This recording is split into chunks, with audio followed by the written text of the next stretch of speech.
Coming to you live from Adode Media, my name is Ona Gogo, and this week we're going to be reviewing microphones. Doesn't that sound fun? Here at Adode Media, we have a lot of different mics. So I'm actually going to be talking through some of the mics that we have here, our experiences, pros, cons, which ones I really like. So let's go ahead and hop right into it. All right, guys, first up, I'm going to be looking at, you'll see that there's 4 different mics here. The one that I'm holding right now is the Samson Q2U. This one is the MXL BCD1. And if I'm wrong, we'll make sure you have the right one on the screen. So just look here. This one is the Rode Pod mic.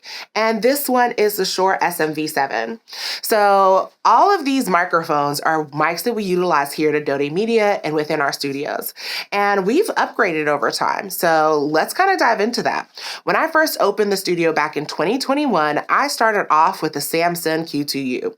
This microphone is $69.99. And quite frankly, it did amazing. It is a dynamic microphone. And the thing I like about dynamic mics is the fact that it's going to pick up what's directly in front of you. This is beneficial in instances where you may have kids, you might be in a busy area. It's not going to be picking up everything that's going on around you. But this also means that if you are not talking directly into the microphone, so for instance, if you're one of those people that as you talk, you start leaning and you're leaning away from it, it's just not going to pick you up as well. But that's actually a good thing because that ensures that, yes, you might be in your closet recording, but if your kid runs by, it's not going to pick that up. The other piece that I really love about this microphone is the connection options. So you'll notice that it has an XLR as well as a USB connection option. And it also has a headphone jack. These 3 components actually make a world of a difference. So if you are recording directly into your computer into something like GarageBand or Audacity or Adobe Audition, anything of that nature, you're able to connect the USB connection directly to your computer. Now, if you're like us here at Adode, where we record into Rodecaster Pros, we also record into the Zoom Pod Track. We have other recording devices, the Focusrite, for example. It allows for us to directly connect with the XLR cables. So that diversity and versatility of the microphone, I think, really makes a difference. I know I said the cost point earlier, but that cost point to me, I think, is really great for the barrier of entry. So oftentimes we find ourselves trying to figure out, okay, what's my barrier of entry, so on and so forth. And I think when you're first starting out with your podcast, starting off with something that is $69.99, it gives you 2 options. It has headphone jacks. You can control the volume here. It has an on-off switch. Quite frankly, I say for all beginners, this is the microphone you want to start off with because the price, the versatility of it, it is also the microphone we utilize when we are on the road because, hey, if I lose this microphone, will I be upset? 100% yes, but it's not the same as losing a $300 mic. So that's first and foremost. So that was the Samson Q2U. Next up, which at the end of this, I'll tell you which one is my favorite, but next up is the MXL BCD1. I always feel like I'm not saying that right. This microphone is $74.95. So let's talk about it. Now, this microphone, I feel like a lot of people are not as familiar with this particular mic or this company. MXL actually started around the same time as Shure's. I think it's just from a marketing perspective of how they were able to kind of take off. But if you actually do a mic comparison between this mic and this one, which will actually place 2 videos on here of some of our clients, so that this way you can hear what it sounds like with the MXL BCD1 as well as with the Shure. So you can just kind of understand like the crispness of this particular microphone. Now, the thing about it is you'll notice, like, unlike the Samson Q2U, it does not have a USB portion for it. It's just an XLR cable, which I think still works because there are XLR to USB adapters, there are XLRs to computer adapters, so you still have some of that flexibility and versatility. Now, the other thing about this microphone, it is also a dynamic mic. So similar to the Samson Q2U, it's dynamic. I am always going to be a component for dynamic microphones. They sound smoother, crisper. They don't pick up as much room noise. And especially if you are not recording in a sound treated space, it is your best bet because it's not going to pick up what's going on next door or outside this window behind me. And so it's a crowd favorite. its versatility, its structure. And so if we take this off, I'm a big proponent of utilizing a windscreen because, those P's sometimes get us a little struggle, some S's, T's, and those plosives. So the thing I like about this is that it actually comes with this, and it comes with a really nice case.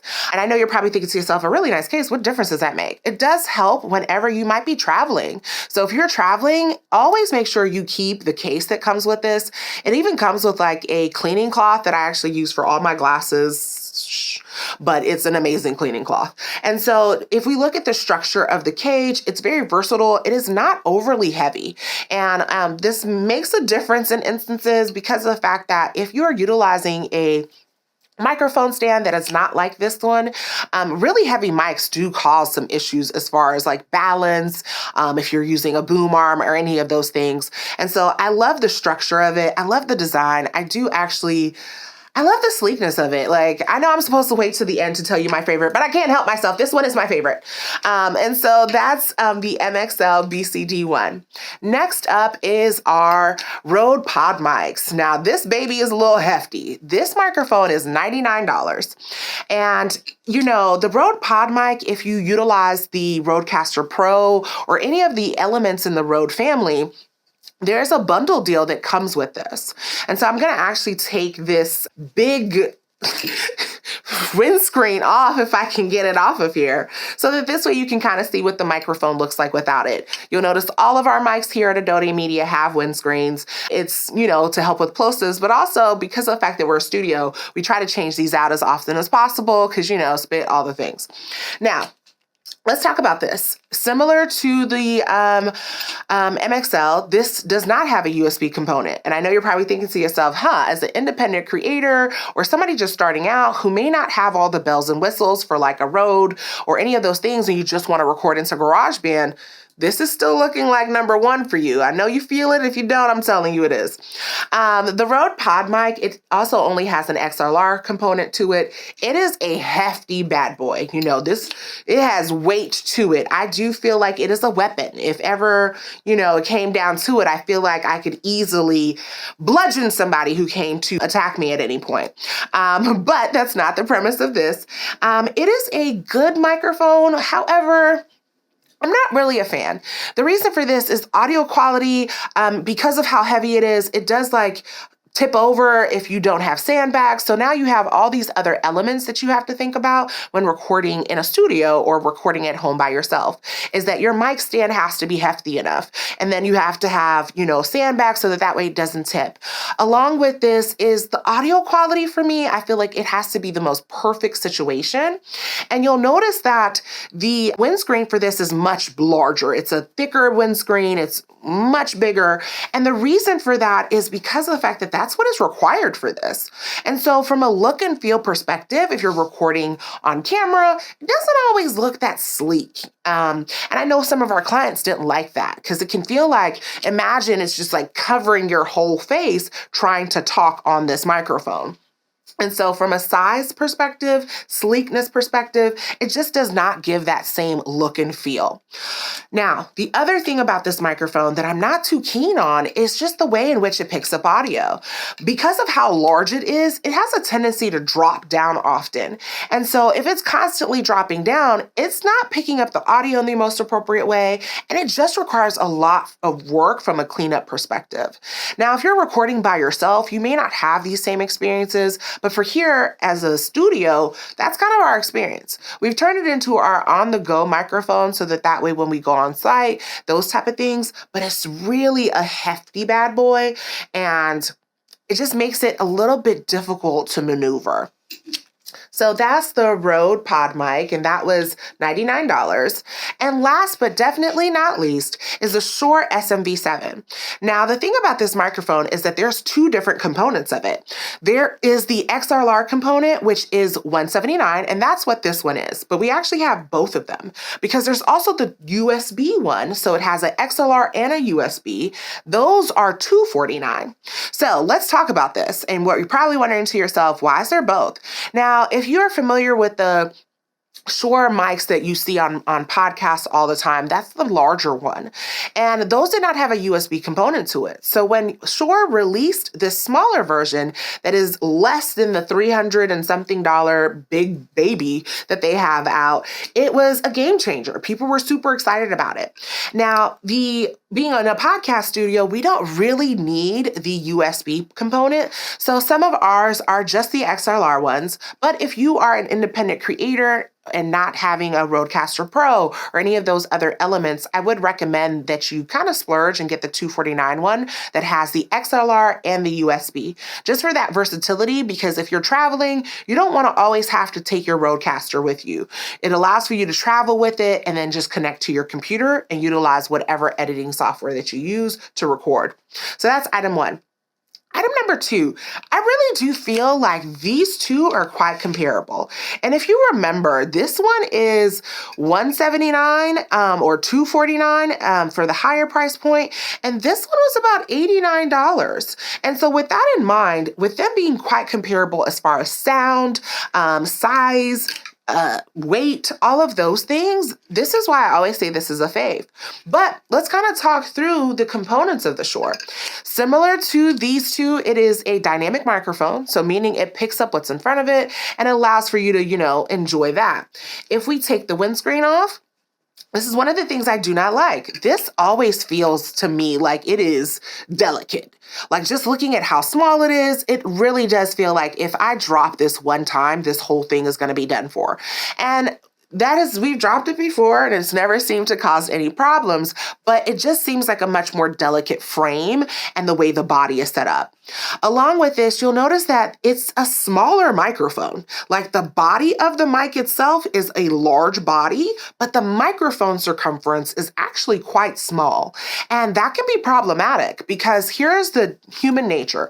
As we are talking and we get comfortable, especially if we're talking to other people, we start to lean to the right, lean to the left, lean back, okay, wait a minute, this is a song, I'm doing a dance. But we tend to lean a lot, and this circumference just feels like it's not really capturing as much.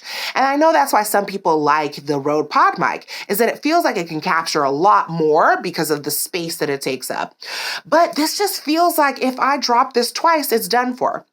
The other piece to this is it is compact. It does do really crisp audio though. It's almost radio quality, similar to the MXL-BC D1. I really feel like they need to change that name. That might be why it hasn't taken off. But, and so it's just those type of elements. So if I were to break down all four of these microphones, I would say for beginners, the Samson Q2U is 100% where you want to go because it's a low barrier of entry. It still gives you really good audio quality. And along with that, it's very compact. You can take it on the go. You can connect it to your computer.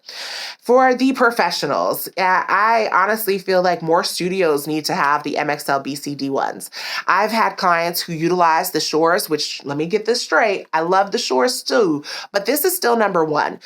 Just from the construction of it, the durability of it, just the design, the microphone circumference, as well as the weight. It really does have everything you need and then some.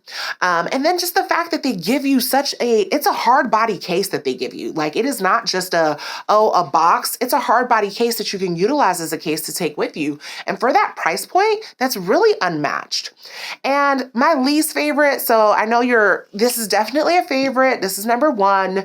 This is number two. This is number three. If I was still in the beginner stage, this would definitely be number one. The Samson Q2Us, hands down, because when I first started, this was the mic I had. I had no real reason to get any other mics until I had a studio. And for the longest, we just used the Samson Q2Us. Now, the Rode Pod mic, it is by far not my favorite.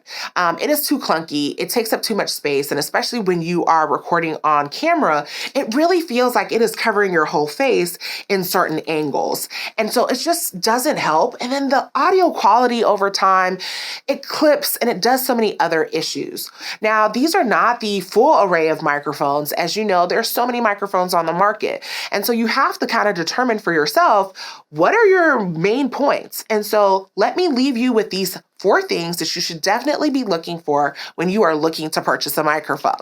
So Item number one is you should be looking for a dynamic microphone, especially if you're recording from home. Dynamic microphones ensures that it is not picking up room noise, it's picking up really what's in front of it. Now, this does not mean like let your children literally be in the room screaming, because it is still going to pick that up, but it just says that it cuts down on some of those elements. Item number two is that you want to look for a microphone that is cost effective. I know sometimes we all want the new bells and whistles, and I am definitely in that same boat. This is why we have 4 different microphones here, is that you want to try out the new thing, but figure out what's in your cost point, because part of creating content and having a podcast is ensuring that you are keeping in line with your ROI. Item number 3, think of the design and the elements that come with it. So if you know that you travel on the go a lot, you definitely want to look for a mic that has an XLR as well as a USB cable. Those 2 pieces are really important. So if you have people that you go to them to record, or at any point you feel like you'll be traveling, make sure that you're finding a microphone that has a USB option. Last but definitely not least is take into consideration the look and feel and the sleekness of the design. I think if you have a video component to your podcast, that really does matter, because if the whole time I'm recording and my desk is at a certain way and I don't have a chair that goes up, it then kind of causes some problems. So I hope you found this information helpful, and you can definitely find the link to all of these microphones in the show notes below, so that way you can explore it yourself. We'll also be linking down so you can see some different clients who've utilized these different podcast mics, and you can hear what it sounds like from client to client. Hopefully you found this information helpful. If at any point you need help with recording your podcast and you're here in Atlanta, Georgia, go ahead and reach out to us, because here at Adode Media, we have a podcast studio where you don't have to worry about all of this. We take care of recording, editing, as well as all of your design and release elements. So head over to adodemedia.com, and we can't wait to work with you.